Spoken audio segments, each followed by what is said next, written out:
आज हम नीट के जो कल पेपर हो चुके हैं उनका यहाँ सोल्यूशन देंगे। तो यहाँ पर सेक्शन हम देख रहे हैं बॉटनी का। बॉटनी में 50 क्वेश्चंस हैं। 50 क्वेश्चंस में जो फर्स्ट 35 क्वेश्चंस हैं वो पूरे के पूरे करने हैं आपको, और जो इसके बाद सेक्शन बी में 15 क्वेश्चंस हैं उसमें से कोई 10 आपको करने हैं। सेक्शन ए स्टार्ट करते हैं हम लोग। जो बॉटनी स्टार्ट है हमारा 101 से। पहला क्वेश्चन यहाँ पर है, lecithin A small molecular weight organic compound found in living tissue is an example of. किसका एग्जाम्पल है ये? लिविंग टिश्यूज में देखिए एमिनो एसिड्स हुआ, फास्फोलिपिड्स हुआ, या कार्बोहाइड्रेट्स हैं, ये साइटोप्लाज्म मिलेंगे हमको।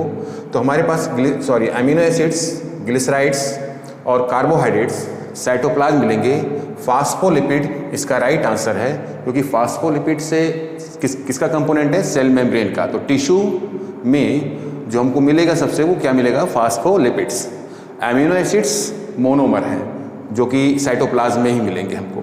ठीक है, तो राइट आंसर कौन सा हुआ? Second, phospholipids.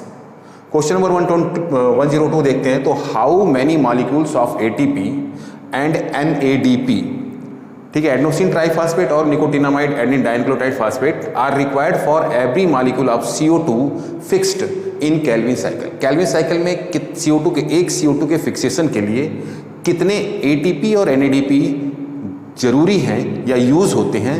तो ये क्वेश्चन जो हम पढ़ते हैं, हमारे पास जो चैप्टर है फोटोसिंथेसिस, उसमें क्लियरली दिया हुआ है 3 molecules of ATP and 2 molecules of NADPH। ठीक है, तो ये हमारा फोर्थ क्वेश्चन है, राइट है। ठीक है, 3 molecules of ATP and 2 molecules of NADPH use होता है। ठीक है, नेक्स्ट क्वेश्चन जो हमारा आता है 103, Hind second always cuts DNA molecule. ये रेस्ट्रिक्शन एंजाइम है, इसे हमने पढ़ा हुआ है जो हमारे पास बायोटेक्नोलॉजी की यूनिट्स हैं। ठीक है, उसमें रेस्ट्रिक्शन DNA रिप्लिकेशन या जेनेटिक इंजीनियरिंग में इसको हम पढ़ते हैं। तो हिंद सेकेंड सबसे पहले खोजा जाने वाला ये रेस्ट्रिक्शन एंजाइम है। Always cuts DNA molecules at a particular point called recognition sequence and it is consist of कितने? 6 बेस पेयर। ठीक है, तो हमारे पास देखते हैं यहाँ पर हमको दिया क्या है? 8 base pair, 6 base pair, 4 base pair and 10 base pair. BP for base pair. तो यहाँ पर राइट आंसर क्या है हमारे पास? 6 बेस पेयर। ये NCERT में जो हमारे पास चैप्टर है, जो हमारे पास टॉपिक है, हेडिंग है जेनेटिक इंजीनियरिंग, उसमें क्लियर दिया हुआ है 6 बेस पेयर। ठीक है, फिर आता है हमारे पास अगला जो क्वेश्चन है वो है 104। यहाँ पर एक डायग्राम दिया हुआ है। ये डायग्राम एकदम NCERT के पेज से ही लिया गया है। ठीक है, और यहाँ पर दिया हुआ है in the given figure which component has thin outer wall thin होगी एंड हाईली थिकनेड इनर वॉल। ठीक है, ये केस जो मिलता है आउटर थिन वॉल और हाईली थिकनेड इनर वॉल, ये हमको सिर्फ गार्ड सेल से मिलता है। आप ये स्ट्रक्चर देख रहे हैं, स्ट्रक्चर आपको याद आ गया होगा, ये स्टोमेटा का स्ट्रक्चर है लीफ में, और इसको आपने कहाँ पढ़ा होगा? आप NCERT में देखिए, तो जहाँ पर हमने पढ़ा है इसको एपिडर्मस टिश्यू। ठीक है, तो जो एपिडर्मिस है उसमें इसको ये स्ट्रक्चर ही दिया गया है। ठीक है, यहाँ पर हम देखिए, यहाँ पर हमारे पास A ये कौन सेल है? ये कंपेनियन सेल्स है, B सब्सिडियरी सेल्स है। ठीक है, और C जो पोर्शन है हमारे पास, ये C किसको इंडिकेट कर रहा है? गार्ड सेल को। और गार्ड सेल की आउटर वॉल, यहाँ पर क्लियर इमेज को अगर हम ध्यान से देखें तो भी दिखाई दे देगा हमको। इनर वॉल कैसी है? थिक है, और आउटर वॉल कैसी है? थिन है। ठीक है, इसीलिए ये ओपनिंग हो रही है स्टोमेटा के बीच में। तो C राइट आंसर है, क्योंकि ये गार्ड सेल्स। ठीक है, किस में होगा? ये गार्ड सेल्स में। ठीक है, तो राइट आंसर क्या हुआ हमारे पास? C, यानी फर्स्ट वाला है। चलो नेक्स्ट आते हैं 105।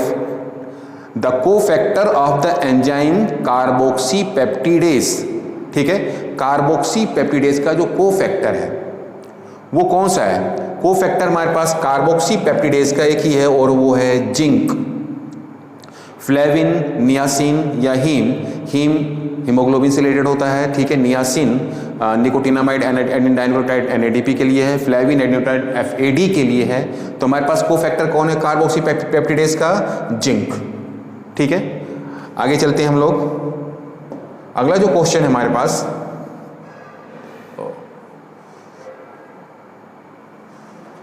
नेक्स्ट पेज देखते हैं, ठीक है।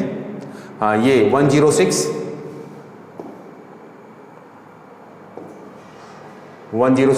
ठीक है। The capacity of generate a whole plant from any cell of the plant, ठीक है। कोई भी जनरेट माने एक पूरा प्लांट, किसी एक सेल से हम पूरा एक प्लांट अगर बना सकें, ठीक है, तो इस चीज़ को क्या कहेंगे हम? हमारे पास है टोटीपोटेंसी। स्टेम सेल्स के केस में हम इसको यूज़ करते हैं टोटीपोटेंसी, ठीक है, यानी वो सेल किसी भी तरह की सेल में कन्वर्ट होने की क्षमता रखती है। माइक्रो प्रोपेगेशन, ठीक है, माइक्रो प्रोपेगेशन में हम टिश्यू कल्चर करते हैं, ठीक है, एक टिश्यू लेंगे तो टिश्यू से हम नए प्लांट डेवलप कर लेते हैं। फिर आता है डिफरेंशिएशन, ये नेचुरल प्रोसेस है जिसमें जो सेल है वो किसी दूसरे तरह की सेल में कन्वर्ट होती है। सोमैटिक हाइब्रिडाइजेशन, और हाइब्रिडाइजेशन मतलब सोमैटिक का मतलब हुआ साइटोप्लाज्मिक हाइब्रिडाइजेशन है, ठीक है। तो इसके केस में क्या है कि अगर किसी एक सेल से पूरा प्लांट बनता है तो वो सेल कौन सी है, प्लांट या एनिमल, दोनों केस में है ये टोटीपोटेंसी स्टेम सेल्स, ठीक है। तो राइट आंसर क्या होगा हमारे पास? टोटीपोटेंसी, ये कैपेसिटी को कहते हैं हम लोग, ठीक है, टोटीपोटेंसी स्टेम सेल्स के केस में। दूसरा था हमारे पास 107 में देखते हैं, match list first and list second. हमारे पास लिस्ट फर्स्ट में दिया गया फंगी सब दिए गए हैं, लिस्ट सेकंड में उनका कॉमन नेम दिया गया है, ठीक है। यहाँ पर साइंटिफिक नेम है लिस्ट फर्स्ट में, लिस्ट सेकंड में कॉमन नेम है राइजोपस, ठीक है। तो पहला आता हमारे पास राइजोपस, क्या है? ब्रेड मोल्ड, इसको आपको, ये तो आपको पूरी तरह से याद है, ठीक है। राइजोपस को हम ब्रेड मोल्ड कहते हैं, फंफूदी जो ब्रेड में ब्लैक कलर की आती है, पहले व्हाइट कलर की आएगी फिर ब्लैक कलर की आएगी। सेकंड आता है हमारे पास अस्टिलैगो। अस्टिलैगो को हम क्या कहते हैं? अस्टिलैगो हमारे पास है स्मट डिजीज, ठीक है। ये किस में मिलती है हमको? स्मट डिजीज वीट के प्लांट में या फिर जो हमारे पास कॉर्न प्लांट्स है उसमें मिलेगी, ठीक है। तो बी का सेकंड हो गया हमारे पास, ठीक है, Ustilago smut disease. Puccinia, Puccinia graminis, Puccinia graminis, ये पक्सीनिया ग्रैमिनिस रस्ट डिजीज है। पक्सीनिया ग्रैमिनिस ये एक्चुअल में मेन डिजीज किसके लिए है? वीट प्लांट के लिए, ठीक है। तो ये Puccinia graminis rust fungus and Agaricus, Agaricus mushroom को कहते हैं हम लोग, ठीक है। तो इसका मतलब क्या हुआ हमारे पास? राइजोप्स A3 B2, ठीक है, C4 and D first. Answer 1, यानी कौन सा राइट हो गया? फर्स्ट वाला राइट है, ठीक है। चलिए अगला चलते हम लोग, question number 108 assertion reason type दिखाई दे रहा है, स्टेटमेंट है यहाँ पर दो दिए गए हैं। बीटी टॉक्सिन्स, बीटी मतलब बैसिलस थुरिंजियंसिस, जो हमने किस में देखा था? जीएम क्रॉप्स के केस में देखा था। तो बीटी टॉक्सिन्स मतलब poisons are insect group specific and coded by a gene cry first AC, ठीक है, क्राई फर्स्ट AC, ये तो हम जानते हैं क्राई फर्स्ट AC ये जीन है जो किसको कोड कर रहा है? स्पेसिफिक टॉक्सिन्स को, जो पॉइजन है। और ये पॉइजन किसे बनता है? सिर्फ आर्थ्रोपोड इंसेक्ट के केस में ही है, ठीक है। किस में है? सिर्फ इंसेक्ट के केस में, इंसेक्टा, आर्थ्रोपोड्स के इंसेक्टा में। फिर आता सेकंड देखते हैं स्टेटमेंट हमारे पास क्या है? BT toxin exists as inactive prototoxin, ठीक है, in Bacillus thuringiensis. However, after ingestion by insect, the inactive protoxin get convert into active from due to acidic pH। ये चीज यहाँ पर रॉन्ग कर दी गई इन्होंने, ठीक है। कौन सी? यहाँ देखिए, ये यहाँ पर due to acidic pH in insect gut. Actual में इंसेक्ट के गट कहाँ पर ये गट में नहीं, क्रॉप में जब पहुँचता है, ठीक है। तो जब ये क्रॉप पे पहुँचता है तब ये, जब ये pH में पहुंचेगा, जब ये एसिडिक pH में पहुंचेगा तो ये इनएक्टिव हो जाएगा, एक्टिव नहीं रहेगा।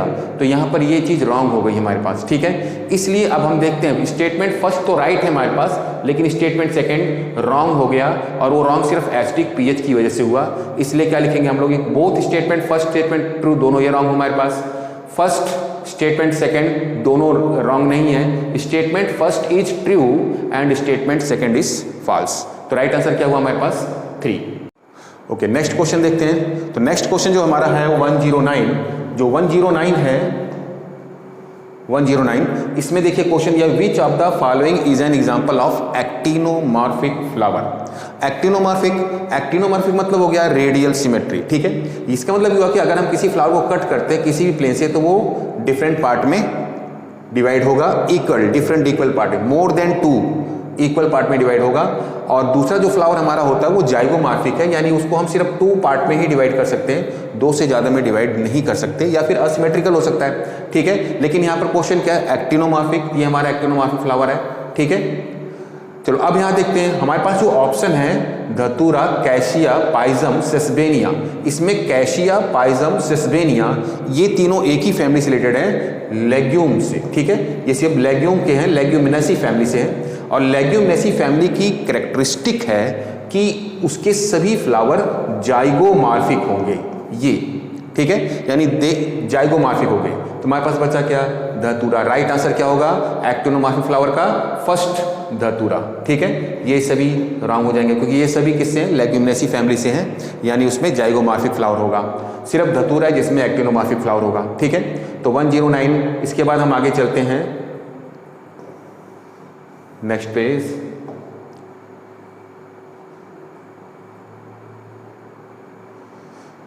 हाँ ये देखते हैं 1010, ठीक है। 110 इस केस में देखिए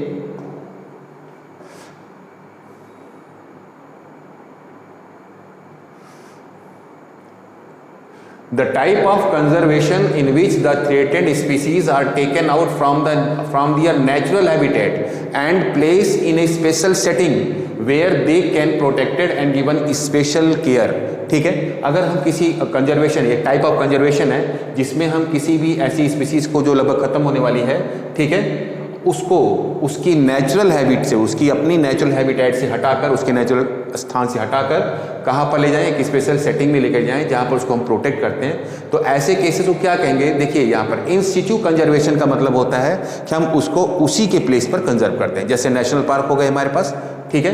तो यहाँ केस ऐसा नहीं है, हमने उसको उस नेचुरल हैबिटेट से हटाया है, तो इन सिचु तो नहीं हो सकता। सेमी कंजर्वेटिव भी नहीं है, सस्टेनेबल डेवलपमेंट नहीं है। तो राइट आंसर क्या होगा हमारे पास, सेकेंड, बायोडाइवर्सिटी कंजर्वेशन, ठीक है। Identify the set of correct statement. अब इसमें देखना है हमको करेक्ट स्टेटमेंट कौन कौन से हैं।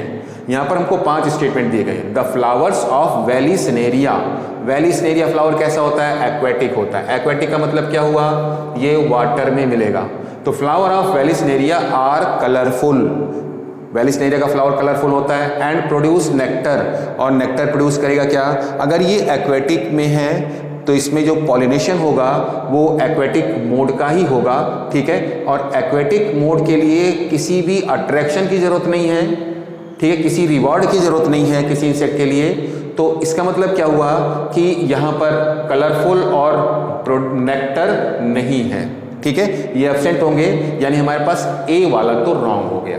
सेकंड आते हैं द फ्लावर, क्योंकि वेलिसनेरिया का फ्लावर हमेशा व्हाइट होता है, कलरलेस होता है, और उसमें कोई नेक्टर नहीं होता। The flower of water lily are not pollinated by water. Water lily नाम है वाटर लिली का, जबकि ये टेरेस्ट्रियल है, तो ये पॉलिनेटेड वाटर के थ्रू नहीं होता है बल्कि इंसेक्ट के थ्रू होता है, ठीक है। तो यहाँ पर ये राइट है। In most of water pollinated species the pollen grains are protected from wetting. ये राइट आंसर है, उनको वेट होने से प्रोटेक्ट करता है। जितने भी वाटर पॉलिनेटेड स्पीसीज हैं उन सभी का पॉलन ग्रेन, क्योंकि वो तैरते हुए जाते हैं तो वो वेटिंग से नहीं। ये भी राइट हो गया हमारे पास, तो बी एंड सी राइट हो गए हमारे पास। Pollen grains of some hydrophytes, कुछ हाइड्रोफाइट्स के जो पॉलन ग्रेन्स हैं are long and ribbon like, ठीक है। ये राइट आंसर है, क्योंकि जो सबसे लॉन्गेस्ट हम कह सकते हैं, जो सबसे लॉन्गेस्ट पॉलन ग्रेन है वो कैसा है, रिबन लाइक ही है, ठीक है। रिबन लाइक होता है मायोसिस्टिस कहते हैं हम लोग, तो ये राइट है। उससे क्या होगा, वो फ्लोटिंग माने तैरने में हेल्प मिलती है उनको। फिर आता है in some hydrophytes the pollen grain are carried passively inside water. Maximum passively यानी विदाउट किसी एनर्जी के, विदाउट किसी उसके, ये पैसिवली वाटर करंट के साथ ही मूव करते हैं। इसका मतलब ई भी राइट हुआ हमारे पास। एक ही रॉन्ग है और वो पहला है वेलिसनेरिया कलरफुल और प्रोड्यूस नेक्टर। इसका मतलब B, C, D and E are right. हमको राइट ही देखना है करेक्ट स्टेटमेंट। तो यहाँ पर देखते हैं सी, डी, ई, इसमें बी नहीं है, ये नहीं होगा, ए रॉन्ग, ए रॉन्ग। तो राइट आंसर क्या होगा, B, C, D and E only. Fourth answer right है, ठीक है, आंसर 4। चलिए आगे चलते हैं। आगे जो हमारा अगला क्वेश्चन है 112 का, इस केस में देखो the lactose present in growth medium, lac operon model के केस में आपने देखा होगा इसको। तो lactose present in growth medium of bacteria is transported to the cell by the action of, ठीक है। अब यहाँ पर आपने 3 चीजें पढ़ी थी, ठीक है, जो हमारे पास beta galactosidase, acetylase, permease and polymerase, ठीक है। इस केस में देखिए परमिएबिलिटी को इंक्रीज करने के लिए कौन सा एंजाइम है, परमिएज, ठीक है। तो राइट आंसर क्या होगा इसका, परमिएज। परमिएज परमिबिलिटी को इंक्रीज करता है, तो क्या होगा, जो लैक्टोज है ग्रोथ मीडियम में, ठीक है, वो लैक्टोज कहां पर एंटर होगा, सेल के अंदर। किसकी सेल के अंदर, इसमें या बैक्टीरिया में, ठीक है, लैक्टोबैसिलस बैक्टीरिया में। लैकोपेरन मॉडल में पूरा क्लियर दिया हुआ है यहाँ पर। बीटा ग्लैक्टोसिडेज, एसिटाइलेज और परमिएज, ये 3 एंजाइम मिलते हैं हमको वहां पर, 3 एंजाइम इसके लिए रिस्पॉन्स। चल आगे चलते हैं हम लोग। Match list first and list second, इसको मैचिंग करना है हमको, ठीक है। तो देखिए list first and list second, list first में हमको बैक्टीरिया का नाम दिया गया है और लिस्ट सेकंड में उनके प्रोडक्ट का नाम दिया गया है। क्लॉस्ट्रीडियम पहला हमारे पास ए, क्लॉस्ट्रीडियम बाटुलाइकम, ठीक है। क्लॉस्ट्रीडियम बाटुलाइकम ये हम जानते हैं हमारे लिए हार्मफुल है, ठीक है, फूड पॉइजनिंग के लिए रिस्पॉन्सिबल है। चलो तो अब ये क्या बनाएगा, ब्यूटेरिक, ब्यूटिलाइकम है तो ब्यूटेरिक एसिड, ठीक है। चलिए आगे चलते हैं। Saccharomyces cerevisiae commonly known as yeast, इसको ईस्ट कहते हैं, बहुत ही इंपॉर्टेंट है, बहुत ज़्यादा यूज होता है, ठीक है। तो किस में यूज होता है, इथेनॉल के फॉर्मेशन में, एथिल वाइन इंडस्ट्रीज में, ठीक है, इथेनॉल में। ट्राइकोडर्मा पॉलीस्पोरियम, ठीक है। देखिए पॉलीस्पोरम बायोलॉजी केस में ये है कि आपको कहीं ना कहीं क्लू मिल ही जाता है, तो यहाँ पर क्या है, ट्राइकोडर्मा क्या दिया हुआ है, पॉलीस्पोरम, ठीक है। तो ट्राइकोडर्मा पॉलीस्पोरम किससे मिल रहा है हमको, देखिए साइक्लोस्पोरिन। और स्ट्रेप्टोकोकस स्पीसीज, जो स्ट्रेप्टोकोकस है ये स्ट्रेप्टोकाइनेज एंजाइम बनाती है, जिसका हम लेते हैं किसमें, एंटीबायोटिक बनाने में भी हेल्प करते हैं। तो ये हमारे पास हो गई डी का सेकेंड, ठीक है। तो देखते हैं कौन सा राइट है हमारे पास यहाँ पर, ए का 4th है, ठीक है, ए का 3 है ना। तो क्लॉस्ट्रीडियम बाटुलाइकम A3, थर्ड वाला देखते हैं, बी सैक्रोमाइसिस सेरिवेसी इथेनॉल बना रहा है, सी 4th है और डी सेकंड है, यानी थर्ड ऑप्शन इज राइट, ठीक है। चलो नेक्स्ट पेज देखते हैं हम लोग। 1114, ठीक है। अगला क्वेश्चन हमारे पास है, the equation of Verhulst Pearl logistic growth is dn/dt = Rn। इस केस से पूछा गया कि from this equation K indicates, K constant है, ठीक है, जो क्या बताता है, कैरिंग कैपेसिटी, के क्या कहता है, कैरिंग कैपेसिटी, ठीक है। आंसर 3 राइट है, ठीक है। पॉपुलेशन, चैप्टर पॉपुलेशन में देखो ये क्वेश्चन ठीक ग्राफ के बगल में इसका इक्वेशन दिया हुआ है, ठीक है, और वहां पर पूरा डिटेल में दिया हुआ है। आगे चलते हैं 115 पे। Auxin is used by gardeners to prepare weed free lawns. Auxin का यूज, अब यहाँ पर जो ऑक्सिन यूज हो रहा है वो वीडीसाइड के फॉर्म में हो रहा है, यानी हम इसको कह सकते हैं 2,4-D के फॉर्म में। But no damage is cause to grass, grass में कोई डैमेज नहीं होती। ग्रास किस फैमिली से रिलेटेड है, ग्रास ग्रैमिनी फैमिली से रिलेटेड है, मोनोकॉट प्लांट है, ठीक है। और जो हमारे पास ऑक्सिन है ये फ्लैट लीव्स, इसका मतलब हुआ कि डाइकॉट प्लांट के लिए हार्मफुल है, तो ये सिर्फ डाइकॉट प्लांट को खत्म करके डिस्ट्रॉय करेगी, जबकि जो मोनोकॉट प्लांट है वो सरवाइव करेंगे। तो ग्रासेस हमारी मोनोकॉट है, तो यहाँ पर देखते क्या है, it promotes apical dominance. Auxin apical dominance को प्रमोट करती है, राइट है, लेकिन एज ए वीडीसाइड राइट नहीं है, ठीक है। Promotes abscission of mature leaves only, सिर्फ मैच्योर लीव्स को एब्सेशन के लिए रिस्पॉन्सिबल करेगी, ऐसा नहीं है, क्योंकि ये मैच्योर लीव्स को एब्सेशन के लिए करती है, इसके लिए एब्सिसिक एसिड मोस्टली रिस्पॉन्सिबल होता है। Does not affect mature monocotyledon plants, ये राइट है, मोनोकॉट के प्लांट को बिल्कुल भी कोई इफेक्ट नहीं डालती। And can help in cell division in grasses to produce growth, cell division के लिए रिस्पॉन्सिबल नहीं है, उसके लिए कौन है, साइटोकाइनिन है रिस्पॉन्सिबल, ठीक है। तो इसका मतलब ऑक्सिन किसके लिए responsible, does not affect mature monocotyledons plant. किसको अफेक्ट करती है, ये सिर्फ और सिर्फ डाइकॉट को अफेक्टिव करती है। तो वीडीसाइड में इसका यूज किया गया एज ए 2,4-D के फॉर्म में, ठीक है। चलिए फिर आते हैं हम लोग, हमारा अगला क्वेश्चन है 116। जो 116 है इसमें देखते हैं एक फिगर दिया हुआ है हमें, और ये फिगर आपका एनसीईआरटी से ही लिया गया है, और ये जो है फिगर मार्फोलॉजी ऑफ प्लांट, ठीक है। तो प्लांट की मार्फोलॉजी में से है, identify the part of the seed from the given figure which is destined to form root. यहाँ पर जो फिगर दिया गया ये मोनोकॉट सीड है, ठीक है, और मोनोकॉट सीड में आपको बताना है कि इसमें कौन सा ABCD में कौन सा पार्ट है जो रूट डेवलपमेंट के लिए रिस्पॉन्सिबल है। हमारे पास जो A और B है ये शूट डेवलपमेंट के लिए रिस्पॉन्सिबल है, ठीक है। और जो C, यहाँ पर हमको C और D दिखाई दे रहे हैं, ठीक है। D देखिए, D वाला जो पार्ट है हमारे पास ये कैलिप्टरा बनाता है जो रूट कैप बनाएगा, और जो C है हमारे पास ये हमारे पास क्या बनाता है, ये कोलियोराइजा, ठीक है। और ये ऑप्शन किसमें C, तो C राइट, यानी थर्ड ऑप्शन राइट है हमारे पास,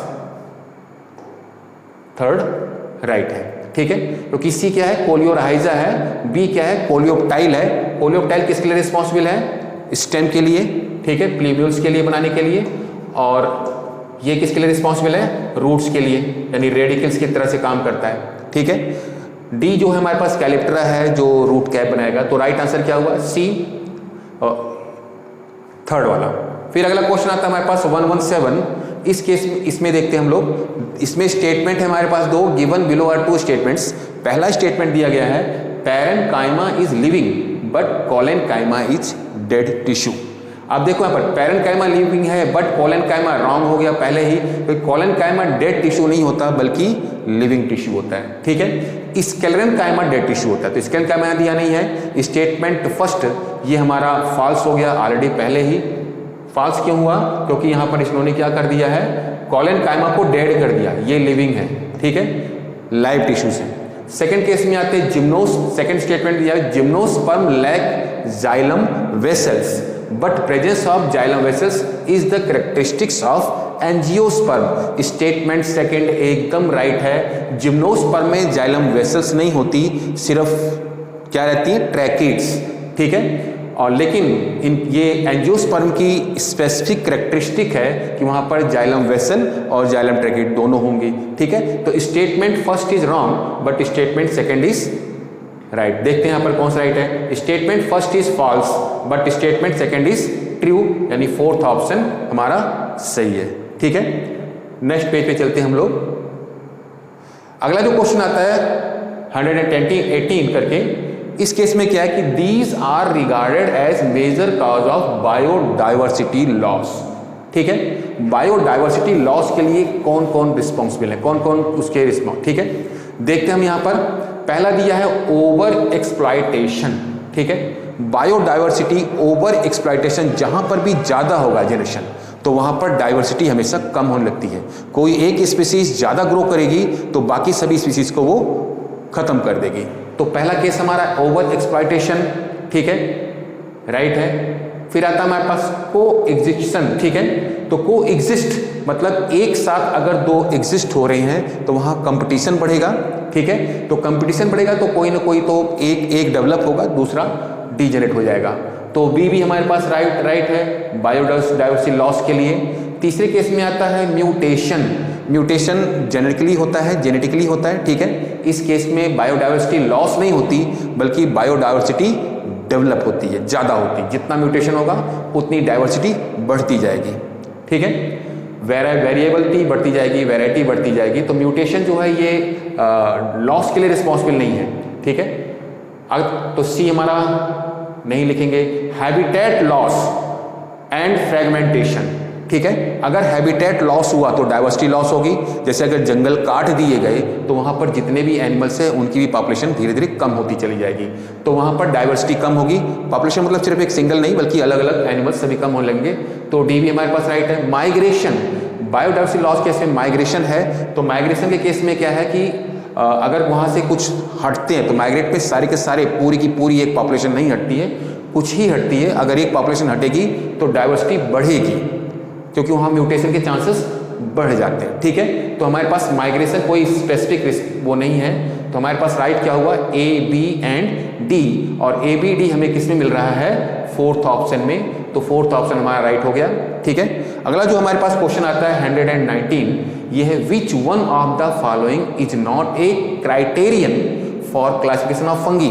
फंगी के क्लासिफिकेशन के लिए इसमें से कौन सा एक क्राइटेरिया नहीं है, ठीक है। फंगी का जो हम क्लासिफिकेशन पढ़ रहे थे, ठीक है, तो डाइवर्सिटीज में, ठीक है, उस केस में हम देखा था morphology of mycelium. Mycelium hyphae है, राइट है, ये तो लेते ही हम लोग, ठीक है। Mode of spore formation, spore कैसा बन रहा है, बेसिडियो स्पोर है या फिर एस्कोस्पोर्स हैं, ठीक है, डिटरोस्पोर्स हैं, तो ये भी हमारे पास, ये तो मेन है हमारे पास। फ्रूटिंग बॉडीज बेसिडियम बनती है, ठीक है, या एस्कस बनती है, ये भी है। मोड ऑफ न्यूट्रिशन सभी के सभी फंगी या तो सैप्रोफिटिक हैं या फिर वो पैरासाइट हैं। ये कोई जो हमारे पास सेकंड है इसका हम यूज क्राइटेरिया में नहीं करते क्योंकि ये कोई क्राइटेरिया नहीं है, सभी फंगी में सेम न्यूट्रिशन मिलता है। तो हमारे पास आंसर सेकंड राइट हो गया। ये कोई क्राइटेरिया, मोड ऑफ न्यूट्रिशन कोई क्राइटेरिया नहीं है जिसके थ्रू हम फंगी को डिवाइड या क्लासिफाइड करते हैं। तो हमारे पास 3 मार्फोलॉजी, माइसीलिया का, स्पोर फॉर्मेशन, फ्रूटिंग बॉडीज, ये क्राइटेरिया है जो फंगी के क्लासिफिकेशन में लिया जाता है। आगे चलते हैं हम लोग 120 क्वेश्चन नंबर 120 में फिगर दिया गया। ये फिगर भी आप याद करो तो मार्फोलॉजी से कई सारे क्वेश्चन इस बार आए हैं, मुझे लगता है मैक्सिमम क्वेश्चन मार्फोलॉजी से ही पूछे गए हैं। तो ये भी हमारे पास मार्फोलॉजी है, ठीक है, फ्लावर की। Identify the type of flower based on the position of calyx, Corolla and androecium. यहाँ पर कैलिक्स, करोला और एंड्रोसियम, ये हमारे पास, ये देखिए फिगर में, ये कैलिक्स हुआ हमारे पास, ठीक है, कैसे रिप्रेजेंट करते हैं हम लोग इसको, करोला है, ठीक है, और एंड्रोसियम, ये हमारे पास एंड्रोसियम है। यहाँ केस में ये कैलिक्स हुआ हमारे पास, ठीक है, ये करोला हुआ और ये एंड्रोसियम है, ठीक है, और ये हमारे पास गाइनोसियम है, ये गाइनोसियम है, ठीक है।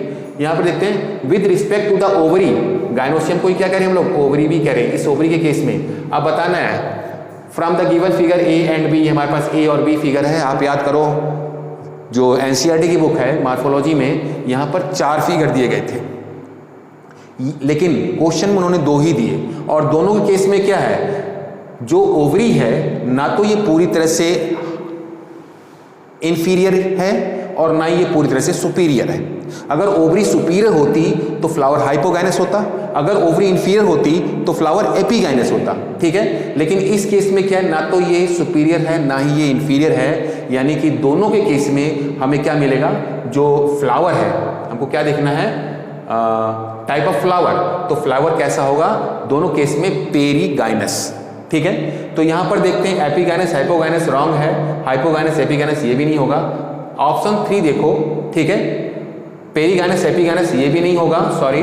ऑप्शन 4 देखिए, पेरीगाइनस, पेरीगाइनस दोनों ही कैसे हैं, पेरीगाइनस, तो ऑप्शन 4 राइट। ये मैंने बताया कि दोनों ही पेरीगाइनस हैं, ठीक है, क्योंकि दोनों के केस में ओवरी कैसी है, सेमी इंफीरियर ओवरी है, ठीक है। चलो आगे चलते हैं। नेक्स्ट क्वेश्चन हमारे पास 121, list the endangered species was released by, ठीक है। इंडेंजर्ड स्पीसीज किसने रिलीज की, यहां पर कुछ शॉर्ट फॉर्म दिए गए, GEAC, WWF world wild life fund, ठीक है, और फोम है IUCN international union for conservation of natural and natural resources, 4th right, ठीक है। जो हमारे पास 4th ऑप्शन, ये तो कुछ सोचना ही नहीं हमको इसमें, international union for conservation of nature and natural resources, इसने इंडेंजर्ड स्पीसीज को रिलीज किया है, तो ऑप्शन 4 राइट है हमारा यहाँ पर, ठीक है, क्योंकि WWF तो फंड हमको रिलीज करता है और उसके लिए फंड रिलीज करता है जिसको IUCN ने रिफर किया हो, ठीक है। चलो अगला पेज देखते हैं हम लोग। नेक्स्ट क्वेश्चन 122 देखते हैं। तो what is the fate of a piece of DNA, DNA का आगे फ्यूचर कैसा होगा, ठीक है, carrying only gene of interest which is transferred into an alien organism. किसी एक एलियन, एलियन मतलब क्या हुआ, जो फॉरेन ऑर्गेनिज्म है, उसमें अगर किसी डीएनए को ट्रांसफर किया गया, ठीक है, तो डीएनए के पीस को ट्रांसफर किया गया, तो वो पीस, उसका आगे फेट क्या होगा, फ्यूचर क्या होगा।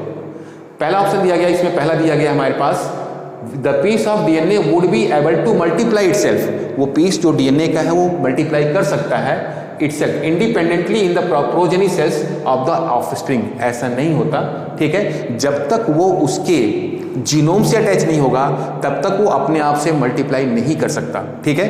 तो इंडिपेंडेंटली मल्टीप्लाई नहीं करेगा वो। तो पहला इंडिपेंडेंटली जो डाल दिया गया ये हमारे पास रॉन्ग हो गया, ये फेट नहीं होगा इसका, ठीक है। तो फर्स्ट नहीं होगा। सेकंड के केस में आते हैं हम लोग, इट मे गेट इंटीग्रेटेड, ठीक है, into the genome of the recipient. Yes, सबसे पहला काम इसका यही होगा कि किससे जुड़ जाएगा, इंटीग्रेट होगा, जुड़ेगा किससे? रेसिपिएंट। रेसिपिएंट मतलब जिस सेल में हमने इसको इंजेक्ट किया हुआ है उसके जीनोम से इंटीग्रेट हो जाएगा, ठीक है, रेप्लिकेशन के लिए, मल्टीप्लिकेशन के लिए, एप्लीकेशन के लिए। सी देखते हैं, सी के केस में दिया हुआ है हमारे पास, it may multiply and be inherited along with the host DNA. Very good, ये भी राइट है। सबसे पहले इंटीग्रेट होगा, उसके जीनोम से मिलेगा, फिर उसके जीनोम की हेल्प से ये मल्टीप्लाई भी होगा और होस्ट डीएनए में अपनी कैरेक्टरिस्टिक्स को दिखाएगा भी, इनहेरिट भी होगा, ठीक है। डी केस देता, alien piece of DNA is not an integral part of chromosome. नहीं, जब ये उसके साथ जुड़ जाता है तो वो इंटीग्रल पार्ट बन जाता है, ठीक है। तो डी हमारे पास रॉन्ग हो गया, ठीक है, वो इंटीग्रल पार्ट बनता है। अगला आता है, it shows ability to replicate. ये रिप्लिकेट की एबिलिटी दिखाता है, ठीक है। तो रिप्लिकेट की एबिलिटी कब दिखाता है? जब ये किससे जुड़ जाएगा? इंटीग्रेट हो जाएगा। अदरवाइज ये रिप्लिकेट की एबिलिटी नहीं दिखाता है, ठीक है। तो क्योंकि इसमें दो ऑप्शन ही दिए गए हैं तो हमारे पास ऑप्शन मेन क्या है, जो सबसे मोस्ट, वो क्या हो गया? B and C. Right answer क्या होगा हमारे पास? बी एंड सी। यानी सबसे पहले वो जुड़ेगा और फिर जुड़ने के बाद मल्टीप्लाई होगा और अपनी कैरेक्टरिस्टिक्स को शो करेगा अगर वो डोमिनेंट है तो, ठीक है। फिर अगला क्वेश्चन आता है हमारे पास 123, which one of the following can be explained on the base of Mendel's law of dominance, ठीक है। तो जो मेंडल लॉ ऑफ डोमिनेंस है वो क्या था कि अगर हम किसी एक डोमिनेंट कैरेक्टर को, अगर दो अपोजिट ट्रेट्स को एक साथ क्रॉस करते हैं तो F1 जनरेशन में सिर्फ वही कैरेक्टर एक्सप्रेस होता है जो डोमिनेंट है, ठीक है। यानी हम ये कह सकते हैं कि जो दिख रहा है वही डोमिनेंट है और जो नहीं दिख रहा है वो क्या हुआ? रिसेसिव ट्रेट हुआ। ये हमारे पास लॉ ऑफ डोमिनेंस है मेंडल का। जैसे टाल प्लांट और डॉट में हमने क्या देखा था? कैपिटल T, यानी F1 जनरेशन में सभी के सभी प्लांट कैसे होंगे? टॉल होंगे। तो टॉल क्या हुआ? डोमिनेंट कैरेक्टर हुआ। तो देखते हैं यहाँ पर क्या दिया हुआ है। अब यहाँ पर हमारे पास 5 स्टेटमेंट दिए गए हैं, ठीक है।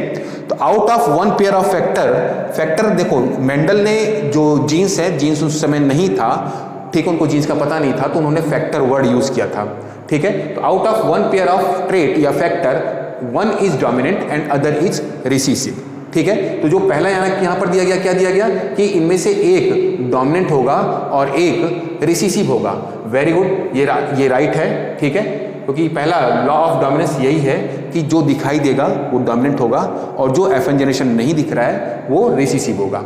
Allele do not show any expression, दूसरे केस में क्या दिया कि allele do not show any expression and both the characters appear as such in F2 generation. F2 generation में ऐसा कुछ नहीं, इन्होंने ये गलत कर दिया है, ठीक है। एलिस एक्सप्रेशन शो करते हैं और दोनों कैरेक्टर F2 जनरेशन में एज सच नहीं आते, बल्कि 1:2:1 के जीनोटाइप में या 3:1 के जीनोटाइप में एक्सप्रेस होते हैं, ठीक है। इसलिए बी जो हमारे पास है, ये बी के केस में क्या हुआ? रॉन्ग हो गया। एक्सप्रेस होता है वो, ठीक है, यहां पर दिया हुआ है do not show any expression. चलो इसलिए रॉन्ग हो गया। Factors occurs in pair in normal diploid plant. Very good, ठीक है, ये राइट है, ठीक है। फैक्टर जो मिलेंगे हमको वो हमेशा डिप्लॉयड प्लांट में पेयर से मिलते हैं। कैपिटल टी स्मॉल टी या कैपिटल स्मॉल टी, ठीक है। होमोजाइगस या हेटेरोजाइगस कंडीशन में अगर डिप्लॉयड प्लांट है तो हमको पेयर में ही लिखना है और पेयर में ही हम इंडिकेट करते हैं। The discrete unit controlling the particular character is called factor. अगला जो पॉइंट आया हमारे पास वो क्या है? डिस्क्रीट यूनिट जो कंट्रोल कर रही है एक पर्टिकुलर कैरेक्टर को, एक पर्टिकुलर ट्रेट को, ठीक है, उसको क्या कहते हैं हम लोग? फैक्टर कहते हैं। हम लोग मतलब मेंडल ने उसको फैक्टर कहा था, अभी हम लोग उसको ट्रेट या जीन्स कहने लगे हैं, ठीक है, उसमें जीन्स नहीं था। तो ये राइट है मेंडल के अकॉर्डिंग, ये भी राइट हो गया क्योंकि उन्होंने फैक्टर कहा था उसको। द एक्सप्रेशन ऑफ, अगला है the expression of only one of the parental character is found in monohybrid cross. Monohybrid का मतलब क्या हुआ? एक सिंगल ट्रेट, ठीक है, जब दो प्लांट एक के बीच क्रॉस किया जा रहा है जिन सिंगल ट्रेट को लेकर के, जैसे हमने लेंथ को लिया था टॉल और डॉर्फ प्लांट केस में, ठीक है, तो उसमें क्या मिलता है हमको? ये only one parental character is express, तो सिर्फ टॉल दिखाई देता है। तो ई भी राइट है हमारे पास। इसका मतलब क्या हुआ? A C D and E right answer. तो कौन किस में आ रहा है हमको? सेकंड में ए सी डी एंड ई, ये राइट है, ठीक है। नेक्स्ट हम चलते हैं 124। हमारा अगला क्वेश्चन 124 का है। तो 124 में जो क्वेश्चन है हमारे पास यहां दिया गया है इनहिबिशन ऑफ सक्सनिक डिहाइड्रोजिनेज, ये एंजाइम है, ठीक है, by malonate is a classical example of ठीक है। ये देखो हम जब बायोमॉलिक्यूल्स चैप्टर आप देखो बायोमॉलिक्यूल्स, और बायोमॉलिक्यूल्स में जब एंजाइम्स के केस में हमने पढ़ा था तो वहां पर ये लास्ट पेज से एक पेज पहले, जस्ट एक पेज पहले, ठीक है, एंजाइम रिएक्शन में वहां पर दिया हुआ है कि ये किसका एग्जाम्पल है, it is the example of competitive inhibition, ठीक है। कॉम्पिटिटिव इनहिबिशन क्यों? क्योंकि दोनों का स्ट्रक्चर नियर अबाउट सेम होता है, तो ये क्या करता है, सक्सनिक डिहाइड्रोजिनेस एंजाइम के जो रिएक्शन है उसको स्लो करता है या फिर बंद ही कर देता है, ठीक है, मेलोनेट।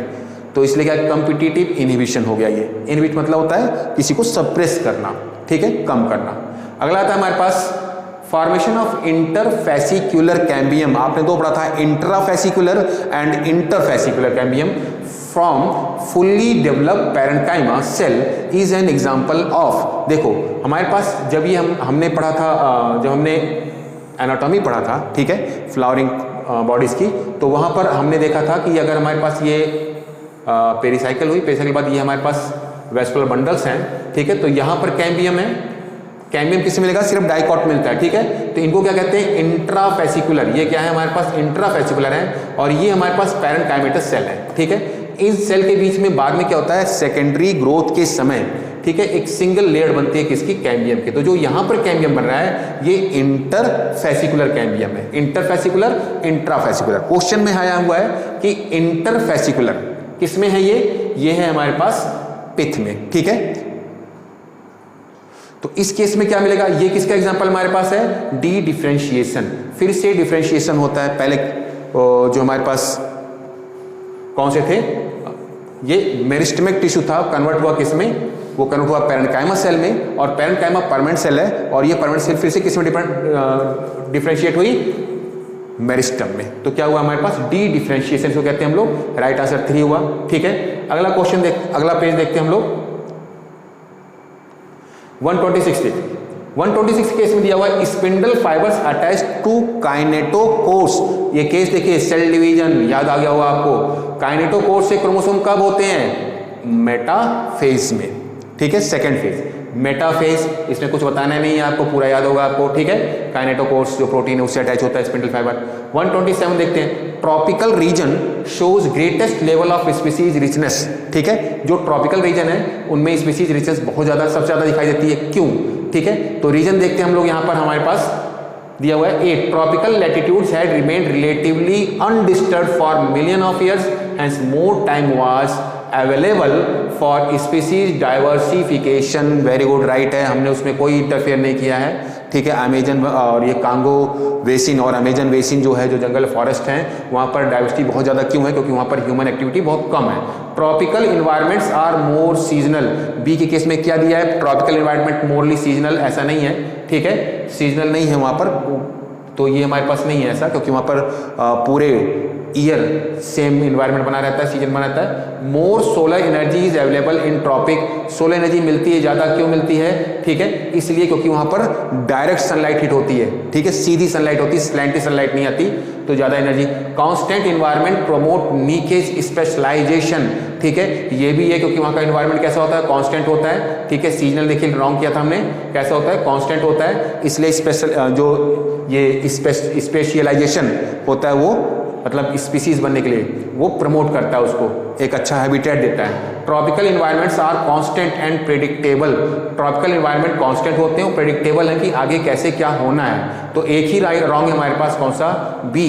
तो राइट आंसर क्या होगा? A, C, D and E only first हमारे पास राइट आंसर है, ठीक है। अगला क्वेश्चन आता है 128, जो 128 है हमारे पास, ठीक है। इस केस में देखिए, गिवन बिलो आर 2 स्टेटमेंट्स। फिर स्टेटमेंट दिया गया है। फर्स्ट है, chromosome become gradually visible under light microscope during leptotene stage. Light मतलब होता है कंपाउंड माइक्रोस्कोप, ठीक है। तो कंपाउंड माइक्रोस्कोप में दिखाई देता है हमको कब? लेप्टोटीन स्टेज में क्रोमोसोम्स ग्रेजुअली विजिबल होते हैं, क्या? ठीक है, क्या ये ग्रेजुअली विजिबल होंगे? ठीक है, तो इसका मतलब क्या हुआ कि ग्रेजुअली विजिबल होंगे। सेकेंड आता है हमारे पास, क्योंकि ये लाइट माइक्रोस्कोप की बात है।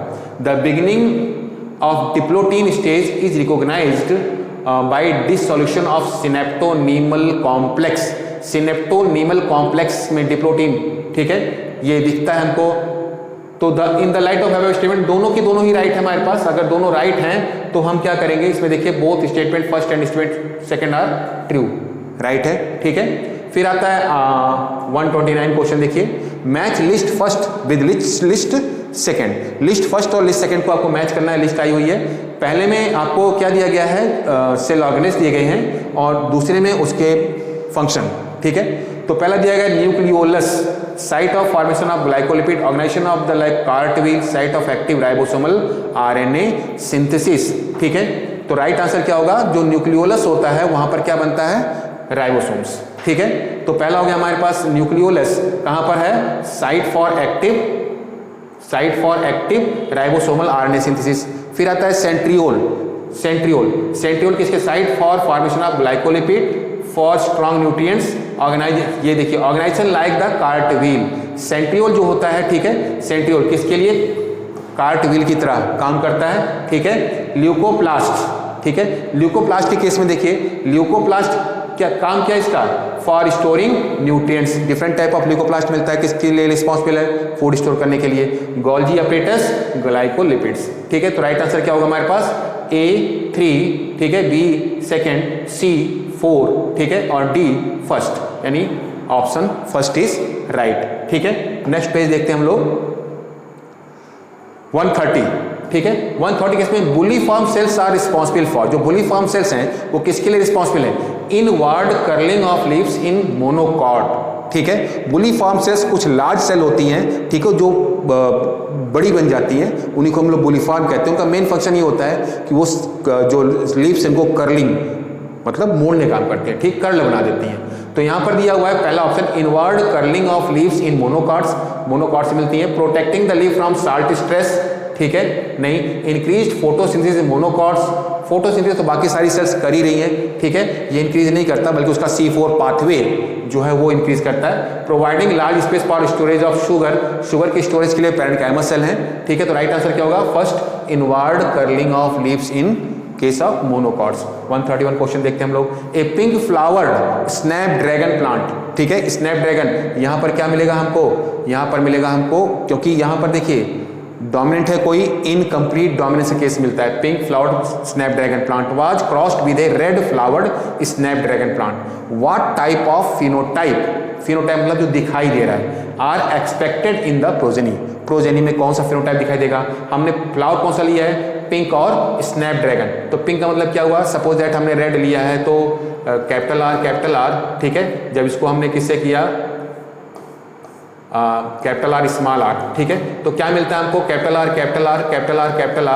और कैपिटल आर स्मॉल आर और कैपिटल आर स्मॉल आर, ठीक है। इस केस में देखिए तो क्या मिलेगा हमको, अब इस केस में देखिए जो कैपिटल आर स्मॉल आर है ये कैसे फ्लावर हो गया हमारे पास, पिंक, और जो कैपिटल आर ये कैसे मिलेंगे हमको, red. 50% red flower and 50% pink flower. यहां पर देखते हैं ऑप्शन कौन सा राइट हमारे पास है, ओनली रेड फ्लावर, नहीं, red flower as well as pink flower, ठीक है। तो red flower as well as pink flower, 50% red flower and 50% pink flower, ठीक है। ओनली पिंक फ्लावर रॉन्ग होगा, रेड पिंक ये व्हाइट नहीं मिलेगा हमको, ठीक है। तो ऑप्शन सेकंड इज राइट, ठीक है। आगे चलते हैं हम लोग, a transcription unit in DNA is defined primarily by the 3 regions in DNA, ठीक है। ट्रांसक्रिप्ट यूनिट की में हमारे पास जो दिया गया कितना, 3 region DNA, and these are with respect to upstream and downstream end, ठीक है। तो इस केस में देखिए हमारे पास पहला दिया हुआ है repressor operator gene structural gene, second है structural gene transposons and operator gene, ठीक है। Inducer, repressor, structural gene, promoter, structural gene and terminator. Main क्या होता है, किसी भी ट्रांसक्रिप्शन यूनिट में क्या चाहिए हमको, प्रमोटर चाहिए पहला, उसके बाद स्ट्रक्चरल जीन होगा जो अमीनो एसिड से प्रोटीन बनाने का काम करेगा यानी आरएनए बनाएगा, और लास्ट में टर्मिनेटर होता है। जो टर्मिनेटर जीन हमारे पास कौन से हैं, 3 हैं, क्या कह सकते हैं उसको हम लोग, UAG, UGA एंड UAA। तो राइट आंसर क्या हमारे पास, promoter, structural gene and terminator, ठीक है। रिप्रेसर तो एक जीन है, रिप्रेसर जीन नहीं है बल्कि एक प्रोटीन है, इसलिए सभी रॉन्ग, ठीक है। नेक्स्ट क्वेश्चन हमारे पास 133 देखते हैं, in a plant black seed colour black seed मतलब क्या हुआ, आप देखिए यहाँ पर ब्लैक शीट के capital B capital B capital B small b, इसका मतलब डोमिनेंट है, is dominant over white seed colour जो स्मॉल बी से इंडिकेट किया गया है, in order to find out the genotype of black seed plant. Genotype क्या होगा, अब यहाँ पर फिनोटाइप जो दिखाई दे रहा है वो नहीं, बल्कि जीन्स में क्या है वो देखना है हमको, ठीक है। तो कैपिटल बी क्या दिया गया, in order to find out the genotype of the black seed plant. अब वो कैपिटल बी है यानी होमोजाइगस कैपिटल बी है, प्योर ब्लैक है या फिर हाइब्रिड है, कह सकते हम हेट्रोजाइगस जीन्स का है। अगर हमको ये जानना हो, ठीक है, तो with which of the following genotype will be cross it, तो हमें किस जीनोटाइप से इसको क्रॉस करना पड़ेगा, यानी ये हमें टेस्ट क्रॉस करना है, ठीक है। तो टेस्ट क्रॉस के लिए हम किसका यूज करते हैं हमेशा, रिसीसिव जीन्स का, ठीक है, प्योर रिसीसिव जीनोटाइप का, यानी हमारे पास क्या है, प्योर रिसीसिव स्मॉल बी, ठीक है। हम स्मॉल बी से ही करेंगे, तो ये हो जाएगा हमारे पास टेस्ट क्रॉस, ठीक है, टेस्ट क्रॉस। चलिए आगे चलते हैं हम लोग। Option second 134 question, which of the following are required for the dark reaction in photosynthesis. Dark reaction, photosynthesis की डार्क रिएक्शन में, ठीक है, क्या चाहिए हमको, देखिए लाइट चाहिए क्या, नहीं वो लाइट रिएक्शन के लिए जरूरी है।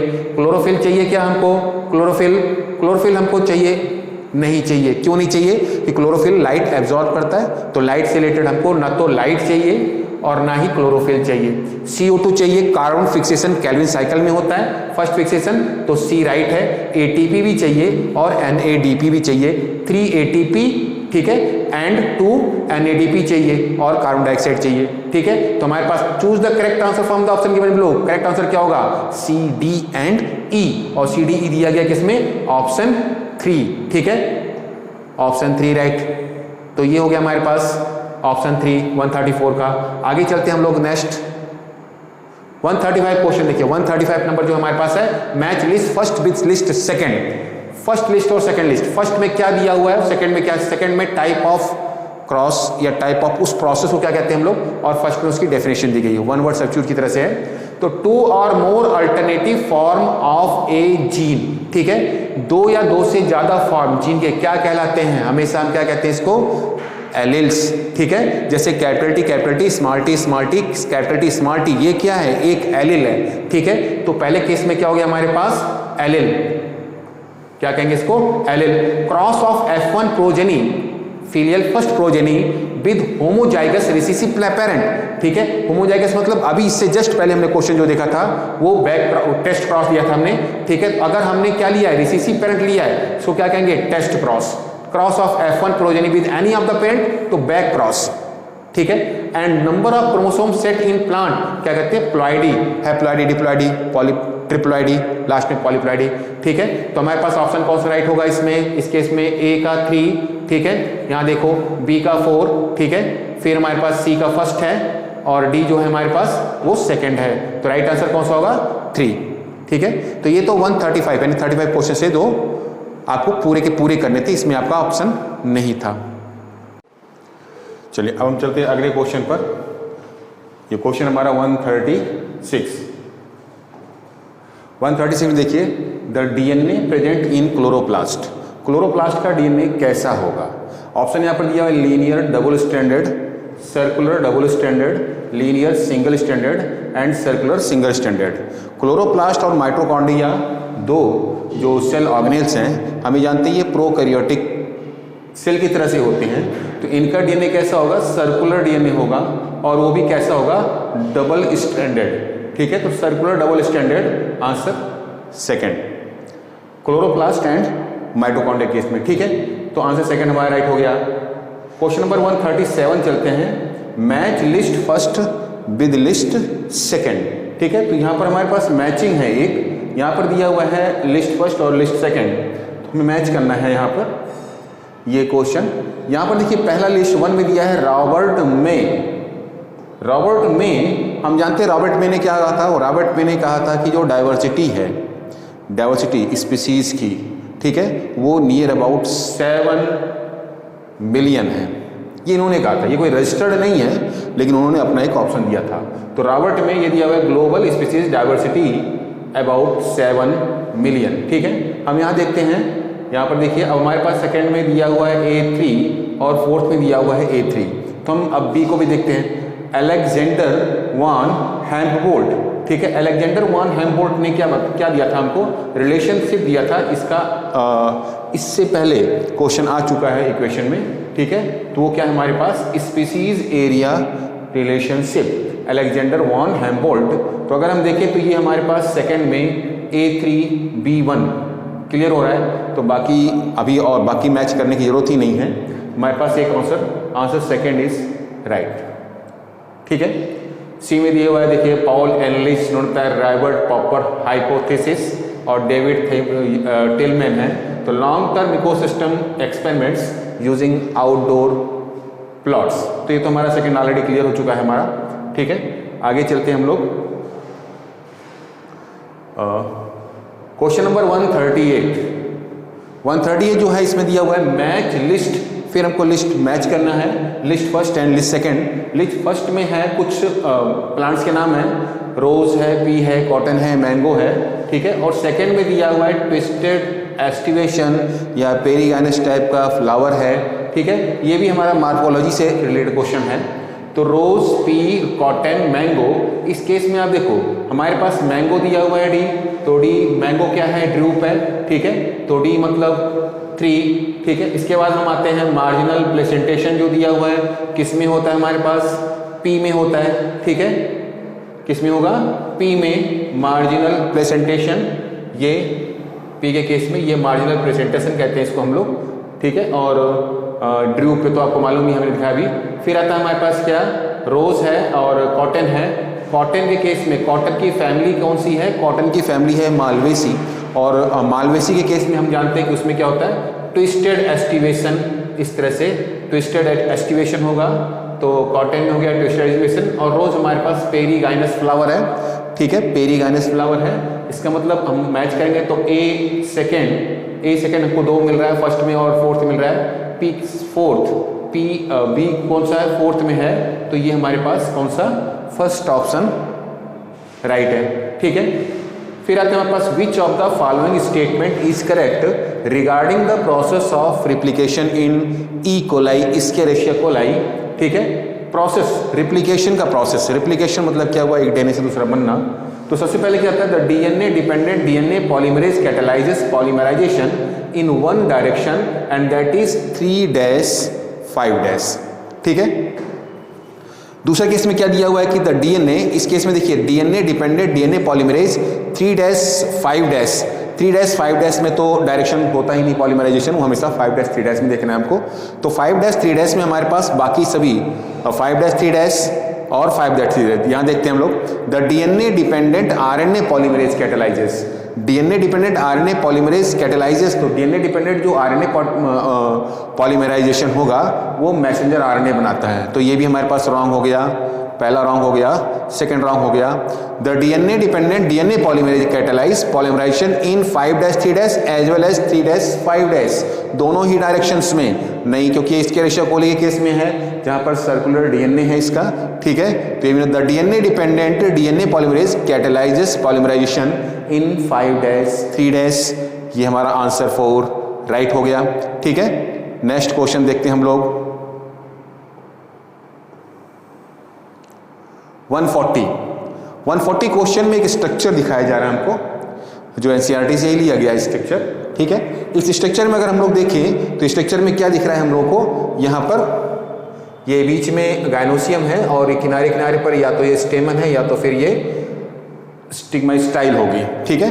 तो आप देखते हैं अगर स्टिग्मा स्टाइल है, इतनी लॉन्ग है, या फिर स्टेमन ही है लॉन्ग है, तो कैसे होंगे, ये मूव करते रहेंगे। यानी यहाँ पर हमको जो केस दिखाई देता है वो वाइंड पॉलिनेशन का दिखाई देता है, यानी एनिमोफिली कह सकते हैं इसको हम लोग। Wind pollinated plant inflorescence showing flower with well exposed स्टेमन, ठीक है। पहले केस में दिया कि वेल एक्सपोज्ड स्टेमन, ये हमको स्टेमन दिखाई दे रहा है, मे बी राइट हो सकता है। Water pollinated flower, water pollinated तो रॉन्ग हो गया क्योंकि वाटर पॉलिनेटेड नहीं होगा ये, ठीक है। फिर आता म्यूसिलेस कवरिंग ही नहीं है। फिर आता है हमारे पास cleistogamous flower showing autogamy, cleistogamous नहीं है क्योंकि ऐसे फ्लावर हमेशा क्लोज होते हैं। फिर आते हैं compact inflorescence showing complete autogamy. Autogamy नहीं है ये, इससे ऐसा इसलिए है कि ऑटोगैमी केस में फ्लावर बाइसेक्शुअल होना चाहिए और क्लिस्टोगैमस होना चाहिए, वो बंद होना चाहिए, ठीक है। यहाँ पर वाइंड पॉलिनेशन है, तो वाइंड पॉलिनेशन में ऑटोगैमी, जीटोनोगैमी या जीनोगैमी तीनों पॉसिबल हो सकती हैं, ठीक है। तो इसके लिए हमारा आंसर कौन सा राइट है? First, wind pollinated plant inflorescence showing the well exposed stamens, ठीक है। चलो नेक्स्ट क्वेश्चन, नेक्स्ट पेज देखते हैं हम लोग। हमारे पास जो अगला पेज है, अगला क्वेश्चन आता है, ठीक है। Match list first with list second. यहाँ पर match list first with list second दिया हुआ है। लिस्ट हमारे पास है, फर्स्ट में साइट्रिक एसिड साइकिल है, ग्लाइकोलाइसिस है, ये कुछ हमारी मेटाबॉलिक एक्टिविटीज़ हैं, ठीक है। और इनका दूसरे पे साइट दिया गया है, यानी ये होती कहाँ पर है वो दिया गया है, citric acid cycle, glycolysis, electron transport system and proton gradient, ठीक है। चलो देखते हैं यहाँ पर ग्लाइकोलाइसिस। आपको मालूम है, आपने बहुत पढ़ा हुआ है, ग्लाइकोलाइसिस किसका है? सेलुलर रेस्पिरेशन की फर्स्ट स्टेप है। कहाँ पर होती है? साइटोप्लाज्म में। तो साइटोप्लाज्म हमारा किससे रिलेटेड हो गया? ग्लाइकोलाइसिस से। Electron transport citric acid cycle देख लेते हैं। साइट्रिक एसिड साइकिल कहाँ पर होगी? इसको हम क्रेब्स साइकिल भी कहते हैं, माइटोकॉन्ड्रिया मैट्रिक्स में, ठीक है। फिर आते हैं electron transport system. Electron transport system inter membrane space of mitochondria और इनर माइटोकॉन्ड्रियल मेम्ब्रेन। तो इनर माइटोकॉन्ड्रियल मेम्ब्रेन, ठीक है, ये फोर्थ में है, तो सी का फोर्थ हुआ। और प्रोटॉन ग्रेडियंट कहां बनता है? Inter membrane space of mitochondria, जो पेरी माइटोकॉन्ड्रियल स्पेस होता है। अगर ये माइटोकॉन्ड्रिया है, ठीक है, ये क्रिस्टी हो गई, तो इस स्पेस पर क्या होगा हमारे पास? इलेक्ट्रॉन यहाँ पर क्या होगा हमारे पास? प्रोटॉन ग्रेडियंट होगा, और इस जगह पर क्या होगा? इलेक्ट्रॉन ट्रांसपोर्ट सिस्टम होगा, ठीक है। ग्लाइकोलाइसिस कहाँ पर होगी? यहाँ पर साइटोप्लाज्म में होगी, और यहाँ पर क्या होता है? साइट्रिक एसिड साइकिल, ठीक है। तो राइट आंसर हमारे पास कौन सा होगा? ए सेकेंड, बी फर्स्ट। ए सेकेंड वाले को देखते हैं, ए सेकेंड बी फर्स्ट है, सी फोर्थ, और हमारा सेकेंड ऑप्शन क्लियर हो गया, राइट है, ठीक है। क्वेश्चन नंबर हम अगला देखते हैं 142। Read the following statement and choose the set of correct statements, ठीक है। इस केस में देखो, किसके केस में देखना है हमको? In the membrane, in the members of Phaeophyceae. Phaeophyceae मतलब कौन सी हो गई हमारे पास? Brown algae. फियोफाइसी मींस क्या हुए? Brown algae. Brown algae case में देखना है हमको। यहां दिया asexual reproduction occurs usually by biflagellate zoospore, ठीक है, राइट है। Asexual reproduction occurs usually by biflagellate zoospores, ठीक है। सेकंड केस में क्या है? Sexual reproduction is by oogamous method only नहीं, ठीक है, ये चीज हमारी रॉन्ग कर रही है हमको, तो हम बी को क्या करेंगे? रॉन्ग कर देंगे। फिर stored food is in the form of carbohydrate A C and carotenoids, sorry, stored food in the form of carbohydrate which is either mannitol और लैमिनेरिन, ठीक है। तो मैनिटॉल या लैमिनेरिन राइट है, ठीक है, स्टोर फूड इसे मिलता है हमको। The major pigment found in chlorophyll is a C and carotenoids and xanthophyll, ठीक है। डी हमारे पास राइट है, ठीक, सी राइट हुआ, डी राइट हुआ। Vegetative cell have a cellulosic wall usually covered outside gelatinous coating of algin, algin right, ठीक है, एल्जिन जो हाइग्रोस्कोपिक होता है, ठीक है। तो इसका मतलब क्या हुआ? एक सिर्फ सिंगल स्टेटमेंट जो हमारे पास था oogamous मेथड ओनली, ये रॉन्ग हुआ हमारे पास। तो राइट कौन सा होगा? A C D and E, option number 3, ठीक है। ये हम ये आप देखिएगा वो किस में आता है? डाइवर्सिटी प्लांट किंगडम में, ठीक है। हम आगे चलते हैं,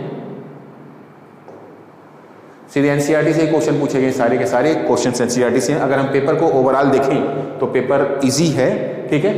in an ecosystem if net primary productivity NPP of first trophic level is 100, ठीक है, x किलो कैलोरी पर मीटर पर ईयर, तो what would be gross primary productivity of the third trophic level of same ecosystem?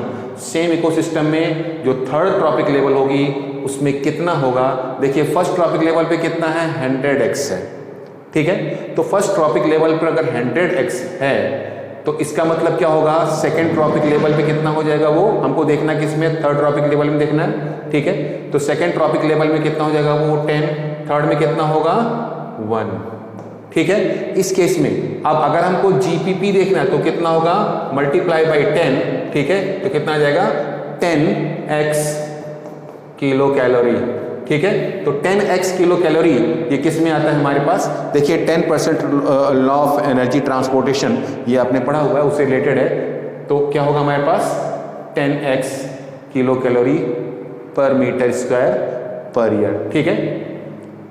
चलो अगला चलते हैं हम लोग, हमारे पास नेक्स्ट पेज है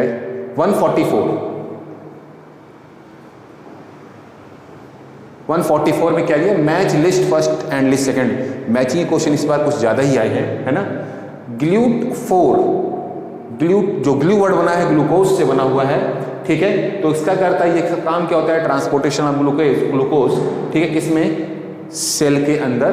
तो GLUT4 फिर है इंसुलिन, फिर है ट्रिप्सिन, फिर है कोलेजन, ठीक है। इंसुलिन क्या है हमारे पास, हार्मोन है, ठीक है, जो क्या होता है, हार्मोन है जो ब्लड में शुगर लेवल को कम करता है, डिक्रीज करता है। ट्रिप्सिन एंजाइम है, ठीक है, ये आपने पढ़ा हुआ है, कहाँ पर मिलेगा हमको, ट्रिप्सिन पैंक्रियाटिक जूस से मिलता है, जो प्रोटीन डाइजेस्टिव एंजाइम है। कोलेजन जो है ये फाइबर है जो कनेक्टिव टिश्यू के हैं, वाइट कोलेजन फाइबर्स टेंडॉन बनाते हैं, ठीक है। तो अगर हम मैच करते हैं तो ग्लूट किस में आएगा हमारे पास, 4 में आ रहा है, इंसुलिन किस में आ रहा है, insulin hormone first, trypsin enzyme second, collagen intercellular ground substance, ठीक है, कनेक्टिव टिश्यू में। तो ये हो गया हमारे पास सेकेंड नहीं थर्ड, ठीक है। तो 4, 1 सेकेंड थर्ड किस में आता है, ए का हमारे पास क्या होगा, ए के केस में क्या है 4, ठीक है। तो राइट हो गया हमारे पास A4 B1 और C सेकेंड है, ठीक है, और D 3 है, ये राइट हो गया। तो ऑप्शन ए इज राइट। अगला क्वेश्चन आता है 145 में किसने किया, identify the step of try carboxylic acid cycle, ठीक है। Try carboxylic acid which does not involve oxidation of the substrate. Try carboxylic acid cycle कौन सी हमारे पास, क्रेब्स साइकिल। उस केस में देखना है, देखिए मैलिक एसिड ऑक्सीडाइज हो रही है ऑक्जेलो एसिटिक एसिड में, तो ऑक्सीडेशन हो रहा है यहाँ पर, ठीक है। नेक्स्ट आता है सक्सिनिक एसिड, मैलिक एसिड में ऑक्सीडाइज हो रही है।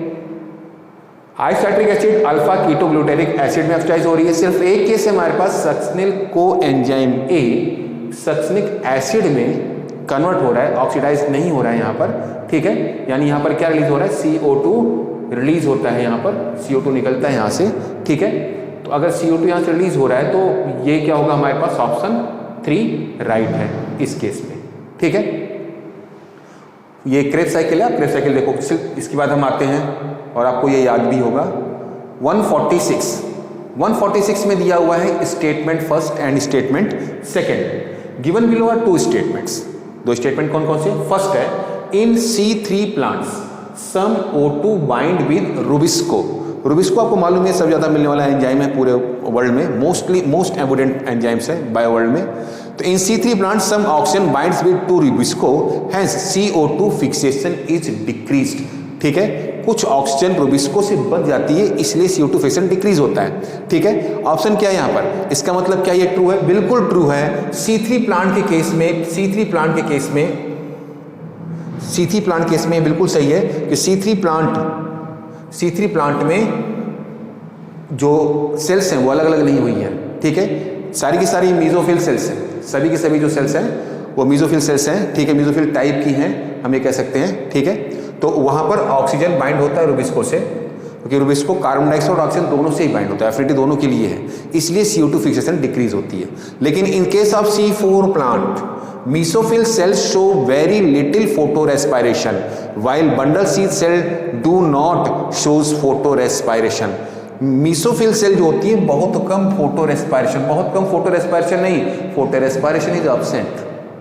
तो बहुत कम नहीं कहना चाहिए था, इनको कहना चाहिए था एब्सेंस ऑफ फोटो रेस्पायरेशन, क्योंकि यहाँ पर क्या होता है, रुबिस्को एंजाइम किस में नहीं है, मीसोफिल सेल में रुबिस्को होता ही नहीं, ठीक है। तो यहाँ के केस में क्या हुआ कि फोटो रेस्पायरेशन, जब ऑक्सीजन यहाँ पर ऑक्सीजन बाइंड ही नहीं होगा तो ये चीज़ नहीं मिलेगा। स्टेटमेंट सेकंड हमारा गलत हो गया, स्टेटमेंट फर्स्ट हमारा राइट है। तो इसके लिए आंसर कौन सा होगा हमारे पास? Both statement first second true, statement false. Statement first is true but statement second is false, ये राइट। ठीक है, फोटोसिंथेसिस वाले चैप्टर में, ठीक है, ये दिया हुआ है और बहुत क्लियरली दिया हुआ है। आगे चलते हैं हम लोग, फोटो रेस्पिरेशन अलग से करके दिया हुआ है ना। नेक्स्ट क्वेश्चन है 147, match list first with list second, types of स्टेमन and example दिया हुआ है। ठीक है, ये भी मार्फोलॉजी से इस बार क्वेश्चन कुछ ज्यादा आए हैं। ठीक है, यहां देखिए मोनो एडेल्फस, सारे के सारे स्टेमन्स अगर सेम हैं तो क्या होंगे वो? Mono एडेल्फस, same. एग्जांपल के लिए हमारे पास फैमिली कौन सी मोनो एडेल्फस की? मोनो एडेल्फस में कौन सा आता है? मालवेसी। ठीक है, मोनो एडेल्फस कौन सी फैमिली आती है? मालवेसी। ठीक है, ये मोनो एडेल्फस में है तो मालवेसी। अब इसमें देखिए मालवेसी कौन आता है हमारे पास? मालवेसी केस में हमारे पास चाइना रोज है।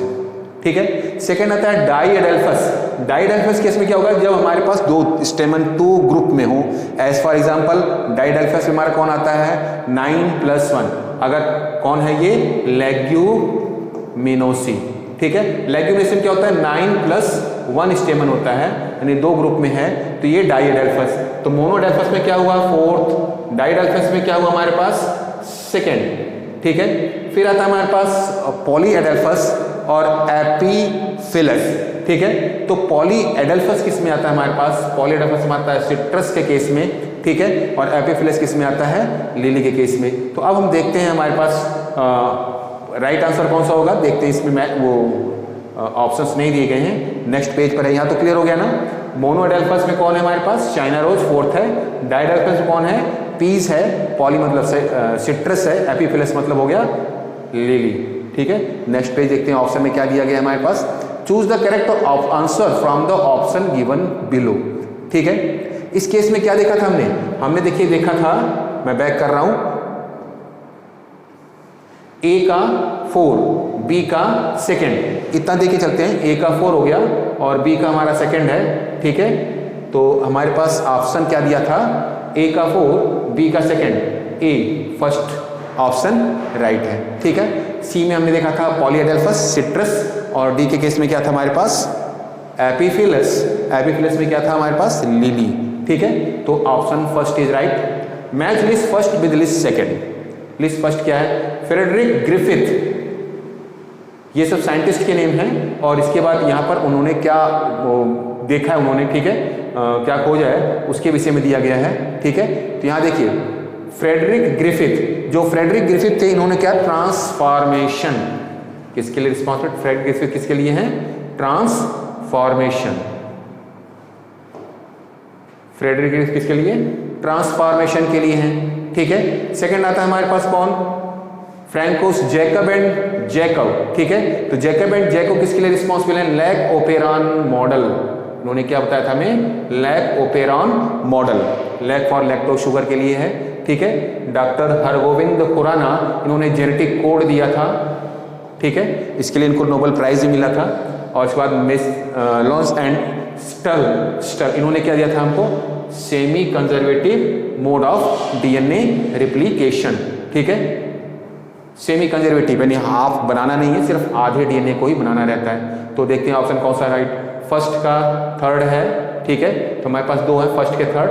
सेकंड आता है सेकंड का फोर्थ, सेकंड का फोर्थ सेकंड में है, ऑप्शन सेकंड इज राइट। ठीक है, आगे देखते हैं, अगला क्वेश्चन है हमारे पास, which of the following are fused in somatic hybridisation. Somatic पूछा गया, सोमैटिक का मतलब हुआ जिसमें डीएनए इन्वॉल्व नहीं है। ठीक है, सेल से इन्वॉल्व होगा। तो somatic hybridisation involving 2 varieties of plant. तो हम इसमें किसका यूज करते हैं? प्रोटोप्लास्ट का। प्रोटोप्लास्ट क्या है? साइटोप्लाज्म है। ठीक है, तो सिंपल से कुछ आपको करना ही नहीं है, हमारे पास सीधा दिया, इन्होंने प्रोटोप्लास्ट दिया हुआ है। ठीक है, तो प्रोटोप्लास्ट राइट आंसर होगा। देखिए पॉलन से अगर हम लोग करेंगे तो पॉलन से क्या होगा हमारे पास? ये जेनेटिक मॉडिफाइड होगा। सोमैटिक एम्ब्रियो यूज हो रहा है, ये भी जेनेटिक होगा। कैलस ये है क्या? Tissue culture. ठीक है, तो इसलिए राइट आंसर क्या हमारे पास? प्रोटोप्लास्ट। 150 क्वेश्चन देखते हैं। Spraying sugarcane crop with which of the following plant. देखिए इस शुगर केन में क्या करना है हमको, सिर्फ उसकी लेंथ को इंक्रीज करना है, किसकी, शुगर केन को, प्रोडक्शन इंक्रीज करने के लिए। और लेंथ कौन सी लेंथ, इंटरनोड, इंटरनोड को बढ़ाने के लिए, ये इंटरनोड है, इसे अगर लेंथ इसकी इंक्रीज करना तो क्या लेना होगा हमको, जिबरलिन। राइट आंसर क्या होगा हमारे पास, जिबरलिन। ठीक है, क्योंकि ऑक्सिन क्या करता है, एपिकल डोमिनेंस करता है, साइटोकाइनिन सेल डिवीजन के लिए रिस्पॉन्सिबल है, एब्सिसिक एब्सेशन के लिए रिस्पॉन्सिबल है। तो राइट आंसर क्या होगा हमारे पास, जिबरलिन। ठीक है, ओके।